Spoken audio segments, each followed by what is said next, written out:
Hello guys, good day. Ito, nandito na naman tayo sa new videos of vlogging for today. Bale, ito, nandito ako ngayon sa loob ng GAC Motors showroom dito sa Quezon Avenue. Ito, dito yung showroom namin. Ngayon, nandito ako ngayon sa may unit ng M6 Pro. Ito yung top of the line. Bali, pakita natin ngayon kung ano yung meron dito. Yung ibang mga naghahanap ng unit ng M6 Pro. Ito, tignan natin para makapag-decide na kayo. Tignan natin kung ano yung features na meron nito.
Yun guys, ito.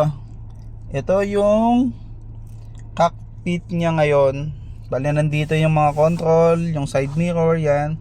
Tapos dito, kung napapansin nyo, is powered by DTS na siya. Ibig sabihin, 'di ba, dalawang klase kasi ang sound system natin, is Dolby Digital at saka DTS. Digital Theater Sound. Ibig sabihin, mas maganda yung sound quality na lumalabas dito sa stereo natin. Kumbaga, digital na siya. Maganda to lalo kung concert yung pinapanood nyo. Ay, pinapanood yung pinapakinggan nyo na music, mga ganon. Nahihiwalay talaga yung vocal. Nagkakaroon kayo ng center speaker. Parang surround sound na siya talaga. Tapos diyan is ito yung traction control. Kung madulas yung kalsada, meron siyang traction. Hill descent control. Ito yung hill descent control niya. Kung sakaling inon nyo to, pag palusong yung kalsada, madali, mas maganda yung braking system niya. Di mo na kailangan pang apak ng apak sa preno. 360 camera. Ito, pag pinindot mo to, ayan, bali nandito yung switch, yung 360 camera. Meter cluster is LCD display. Infotainment, LCD display. Ganda ng icon yan. Yan. Mahaba, buong almost 70% ng dashboard natin is LCD display. Tsaka dito meron na rin siyang voice recognition. Pag tatawag kayo, pag naka Bluetooth, naka-connect yung phone nyo dito sa infotainment niyan, ayan. Yan, pwede mo siyang magamit to. Cross control, meron na rin yan. Bali, adaptive cruise control siya. Yan, all goods to guys. Tapos ito yung sensor niyan. Tapos tignan natin dito guys menu. Bali, ito yung mga ano yan, yun, Apple CarPlay, meron na rin yan. Tapos Bluetooth. Yan. Yun. Bale, ito is dual zone. Dual zone ba siya? Ay, no. Ito. Ionizer, meron na rin yan. Pwede mo siyang makontrol din yung sa likod. Yung aircon sa likod, ito, pwede mo siyang makontrol. Front control. Bali, itong inaano natin is aircon. Naka-on na rin yung purify niya. Ayan guys. Purify.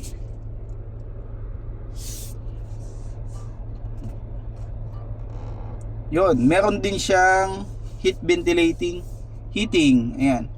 Pwede mo siyang magamit dito sa upuan. Bali, ito, umiinit na.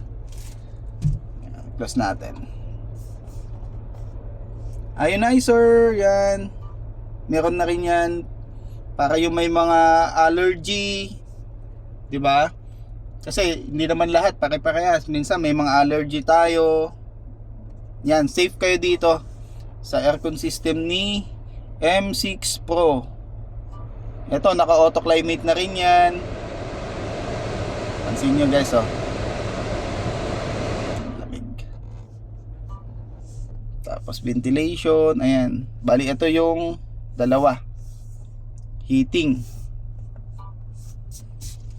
Tapos dito, ito yung control niyan. Manual control. Back natin. Ayan.